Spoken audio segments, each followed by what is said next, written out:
కొన్ని గంటలతో మొదలై కొన్ని నెలల వరకు నడుస్తుంది అండి.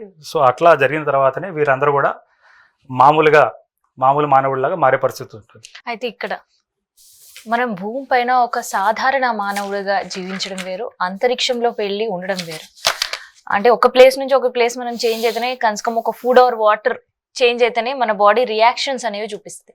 మరి సునీత విలియమ్స్ పరిస్థితి ఏంటి భూమిపైకి వచ్చిన తర్వాత? ఇప్పుడు ఏమిటి అంటేనండి, మీరు కరెక్ట్ క్వశ్చన్ అడిగారు. ఇప్పుడు ఎందుకంటే తను కూడా ఒక మనకి వీడియో కూడా పంపించిన పరిస్థితి, నిద్రపోయడం అనేది సరిగా లేదు, కళ్ళలా మూసిన పరిస్థితి, నడవడం కూడా నేను మర్చిపోయాను అని.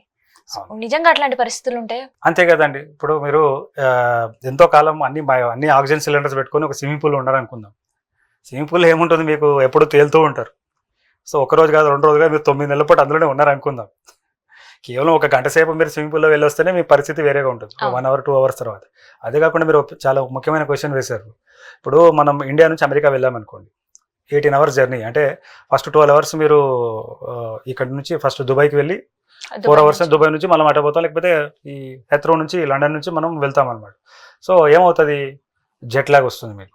3 రోజుల పాటు అసలు మీకు వామిటింగ్ సెన్సేషన్ ఉంటుంది, అసలు మూడ్ సరిగా ఉండదు, తిన్నది ఏదైనా వామిటింగ్ అయిపోతుంది. కేవలం ఇక్కడ నుంచి కొన్ని గంటల పాటు ప్రయాణం చేస్తేనే మీ పరిస్థితి అట్లా ఉంటే, ఇక్కడ 9 నెలల పాటు ఆ అంతరిక్షంలో ఉన్న పరిస్థితుల్లో వాళ్ళకి ఎలా ఉండాలి?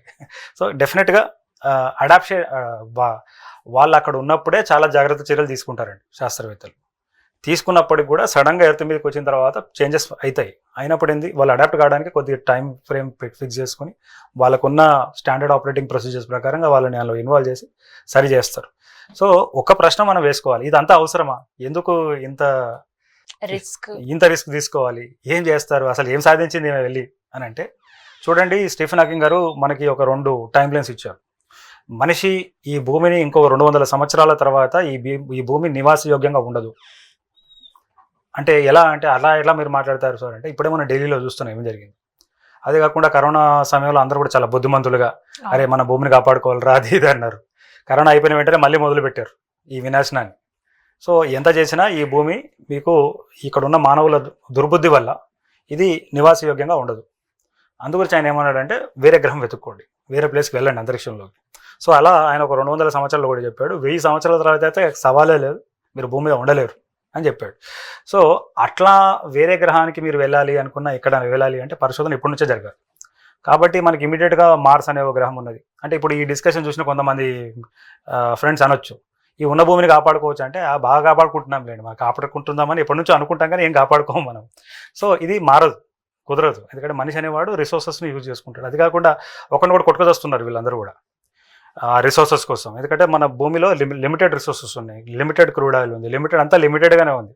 మనం అనుకుంటాం అన్లిమిటెడ్ అనుకొని చేస్తూ ఉన్నాం. అయితే స్టీఫెన్ హాకింగ్ ఏమన్నాడంటే, మీరు వెళ్ళాలి, కాకపోతే అంతరిక్షంలో మీరు వెళ్ళాలి అంటే అంతరిక్ష పరిస్థితుల్లో మన శరీరం ఎట్లా బిహేవ్ అవుతుంది, మరి అంతరిక్షంలో వెళ్ళిన తర్వాత మనము అక్కడ ఏం తింటాం, ఒకవేళ పంట పండించుకోవాలనుకోండి దానికి కావాల్సిన పరిశోధన జరగాలి, అక్కడ ఏమైనా నిర్మాణాలు చేసుకోవాలనుకోండి, ఇక్కడైతే మనం ఏంది సిమెంట్ అవన్నీ బట్టి వాడుతూ ఉన్నాం, అక్కడ లైట్ వెయిట్ మెటీరియల్.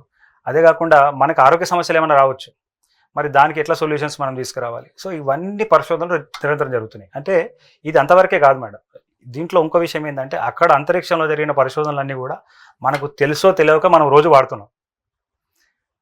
అట్లా ఒక 2000 అప్లయన్సెస్ మనకు ఆల్రెడీ పేటెంట్స్ ఉన్నాయి.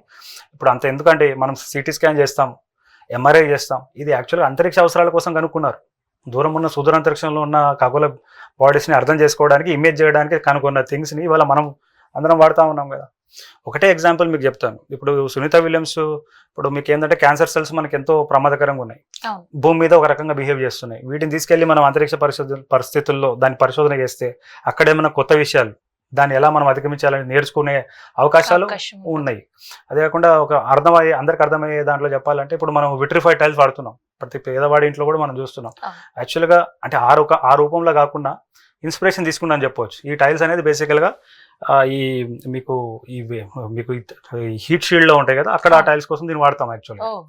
సో అదే కాకుండా మన వాష్ బేసిన్ తీసుకోండి, లేదా సింపుల్ గా కొంతమంది విద్యార్థులు కూడా చూడొచ్చు, ఇప్పుడు టూత్ పేస్ట్ ఉన్నదండి. ఇప్పుడు మనం ఏం చేస్తాము, అంతరిక్షంలో మీరు బ్రష్ చేసుకోవాలనుకుంటే మీకు కనీసం ఒక 1 లీటర్ లేదా 1 kg ఆఫ్ వాటర్ మీకు కావాలి. అవును. సో అది పంపించడానికి సుమారుగా 5 నుంచి 20 లక్షల రూపాయలు అవుతాయి. 20 లక్షలు. ఎస్, ఎందుకంటే అంత ఇంధనం ఖర్చు అవుతుంది మీకు. సో దాని బదులు మీరు ఏదైనా మంచి పనికొచ్చే ఇన్స్ట్రుమెంట్ని తీసుకెళ్ళవచ్చు కదా. సో వీళ్ళు ఏం చేసినారంటే ఇంజెస్టబుల్ టూత్పేస్ట్, అంటే మీరు బ్రష్ చేసేసుకొని మింగేయచ్చు. ఓకే, సో దీనివల్ల మీకు వాటర్ సేవ్ అవుతుంది. సో ఇది యాక్చువల్గా అంతరిక్ష అవసరాల కోసం శాస్త్రవేత్తలు కనుక్కున్నారు. అయితే ఇక్కడ ఏమైంది, అమెరికాలో కొన్ని హాస్పిటల్స్లో కొంతమంది పేషెంట్స్ ఉంటారు. మీరు అంతెందుకు మన ఉస్మానియా హాస్పిటల్ కూడా పోతే ఆడ కొంతమంది పేషెంట్స్ ఉంటారు, వాడు లేవలేడు, కదలలేడు, ఏమన్నా తాగినా ఉంచలేడు. సో అట్లాంటి వాళ్ళకి మనం ఒకవేళ బ్రష్ చేయాలనుకోండి, బ్రష్ చేసేస్తే వాడు మింగేయచ్చు పేస్ట్ ఇట్లా. సో అంతరిక్ష అవసరాల కోసం కనుక్కున్నవి భూమి మీద పనికొస్తున్నాయి. అదేవిధంగా ఎన్నో వ్యాధులకి కొత్త కొత్త మార్గాలు, అదేవిధంగా ఎన్నో మనకు దైనందిన జీవితంలో చాలా సమస్యలకి, అంటే ఆరోగ్యపరమైనవి కానీ, మెటీరియల్స్ కానీ, బిల్డింగ్ కన్స్ట్రక్షన్ కానీ, లేదా స్పోర్ట్స్ పర్సన్ కానీ. ఇప్పుడు ఫర్ ఎగ్జాంపుల్ థర్మామీటర్ ఉన్నదండి, మనం ఏం చేస్తాం, నార్మల్గా ఇట్లా పెట్టుకొని మనం చూస్తాం టెంపరేచర్. అయితే ఇప్పుడు ఈ అంతరిక్షంలో వెళ్ళే సమయంలో ఈ యొక్క వ్యోమగాములకి, అంటే నాకున్న సమాచారం ఏంటంటే ఇంజెస్టబుల్ థర్మామీటర్ ఉన్నది. అది మీరు చిన్న క్యాప్సూల్ లాగా ఉంటుంది, అది లోపల వేసేసుకోవచ్చు.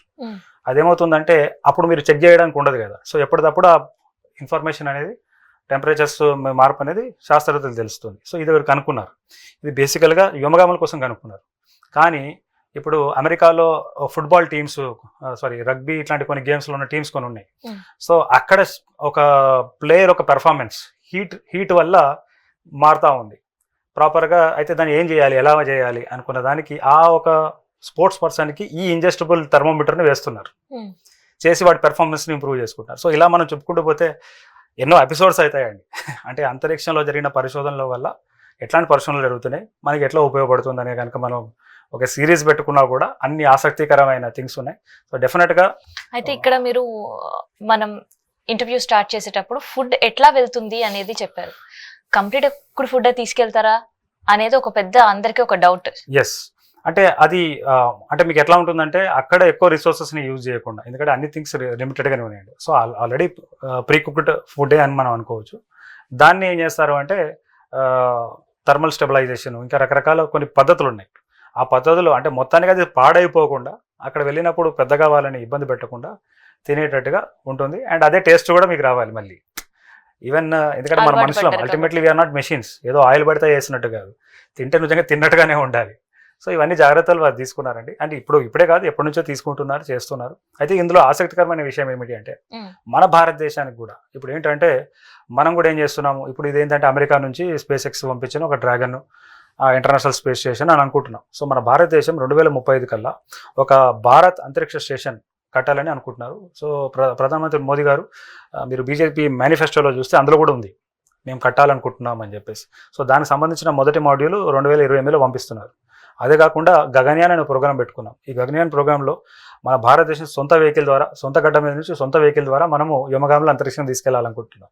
సో ఇవన్నీ కూడా ఛాలెంజెస్. ఇప్పుడు వాళ్ళకే ఛాలెంజెస్ అనుకున్నప్పుడు మనకు కూడా రావచ్చు కదా, మనకి ఈ మోడల్లో కూడా ఏదైనా సమస్య రావచ్చు. మరి మనం ఎలా దీన్ని అధిగమించాలి అనుకోండి. మన వ్యోమగాములు మనం ఏంటంటే ఇంటర్నేషనల్ స్పేస్ స్టేషన్ ఏమి పంపించట్లేదు. మన గగన్యాన్లో కేవలం భూమి ఆర్బిట్లోకి వెళ్ళి భూమి చుట్టూ 7 రోజుల పాటు తిరుగుతూ గుజరాత్ కోస్ట్లో దిగుతారు. వాళ్ళు వెళ్ళడమేమో శ్రీహరికోట నుంచి వెళ్తారు. సో ఆ 7 రోజుల పాటు వారి ఎలా ఉంటుంది. సో దాని కొరకు కొన్ని అన్మాన్డ్ టెస్ట్లు, అంటే మనుషులు పంపించే ముందు వ్యోమమిత్ర అనే ఒక రోబోట్ని వాళ్ళు పంపిస్తున్నారండి. అంటే అది ఫీమేల్ రోబోట్ అని అంటున్నారు, అదేమి మేల్ ఫీమేల్ ఏమండదు, కాకపోతే ఫీమేల్ అపిరెన్స్ అండ్ వాయిస్ అంతా కూడా ఫీమేల్ ఉండడం వల్ల వ్యోమమిత్ర అని అనుకుంటున్నారు. సో ఆ వ్యోమమిత్రాన్ని పెట్టి మనుషులు లేకుండా కొన్ని ప్రయోగాలు చేస్తారు, తర్వాత మనుషులు పంపిస్తారు. అదే కాకుండా ఇదే సంవత్సరం ఒక 3 నెలల తర్వాత శుభాంశు శుక్లా అని చెప్పేసి ఒక వ్యోమగామి ఉన్నాడు. ఆయన ఇదే ఇంటర్నేషనల్ స్పేస్ స్టేషన్కి ఇదే క్రూ డ్రాగన్ ద్వారా అంతరిక్షం వెళ్ళబోతా ఉన్నాడు. సో డెఫినెట్గా సునీత విలియమ్స్ సేఫ్గా తిరిగి రావడం అనేది చాలా ముఖ్యం. తిరిగి వస్తుందని కూడా మనందరం భావిద్దాం. ఎందుకంటే మిగతా మిషన్స్ ఈ సైన్స్, అంతరిక్ష రంగంలో ఉన్న సైన్స్ ముందు వెళ్ళడానికి చాలా ఆస్కారం ఉంటుంది. అయితే ఇంకొకటి, ఇక్కడ అందరు కూడా సునీత విలియమ్స్ తిరిగి రావాలి అని కోరుకోవడంతో పాటు అసలు ఇంత లైఫ్ రిస్క్ చేసిన సునీత విలియమ్స్ శాలరీ ఎంత ఉంటుండొచ్చు? అండ్ 9 రోజుల పాటు అని పోయి 9 నెలల పాటు గడిచింది కాబట్టి తనకి ఎక్సెస్ గా కూడా ఏమైనా పే చేసే అవకాశం ఉందా అనే చర్చ కూడా నడుస్తుంది. అంటే అమెరికాలో మీరు చూస్తే ఇప్పుడు ఈ మధ్యకాలంలో చాలా ముఖ్యమైన రీసెర్చ్ చేస్తున్న శాస్త్రవేత్తలను కూడా వారు జాబ్లను తీసేసినారు రీసెంట్గా, అంటే బడ్జెట్ కటింగ్ అని చెప్పేసి.